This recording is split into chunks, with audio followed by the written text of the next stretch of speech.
تو اگر تو یہ منسٹر جو ہیں وہ اپنی منسٹری کے اوپر اسی طرح سے اچھے انداز میں نظر رکھ کے کام کریں، انیشیٹیوز لیں، فیصلے لیں اور نوٹیفیکیشن جاری کریں تو کیا یہ اچھی بات تھی.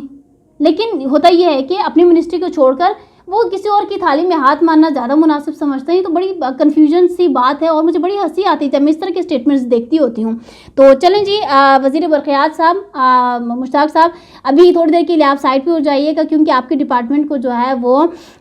وزیر داخلہ شمس لون صاحب دیکھیں گے اور وہ کریک ڈاؤن کروائیں گے اور وہ جو ہے جو بجلی چور ہے ان کو سلاخوں کے پیچھے ڈالیں گے اور بجلی کے جو تمام تر جو میگا پروجیکٹس ہیں پاور کے اور دیگر جو انیشیٹیوز لینے ہیں وہ وزیر داخلہ صاحب لیں گے. تو ابھی تو آپ کے پاس ٹائم ہے، آپ چل ماریں اور تھوڑا سا سائڈ پہ رہیں. تو یا تو اگر ہو سکے تو آپ جو وزیر داخلہ کے جو فرائض ہیں وہ سر انجام دے سکتے ہیں. تو ناظرین، یہ بڑی جو نہیں ہے ایک مذہق خیز اسٹیٹمنٹ ہے شمس لون صاحب کا. I was an expecting this from Shams loan صاحب کہ وہ اس طرح کے اپنے ڈپارٹمنٹ چھوڑ کے دوسرے کی جو ہے نا تعلیم میں ہاتھ مارنے کی ناکام کوشش کریں گے. اسی کے ساتھ ناظرین مجھے دیجیے اجازت، انشاءاللہ نیکسٹ پروگرام میں دوبارہ حاضر ہوں گے. In the end of programme I just want to say that everything is possible, nothing is impossible, just the word impossible is impossible, otherwise everything is possible, so just believe in yourself. مجھے دیجیے اجازت، اللہ حافظ.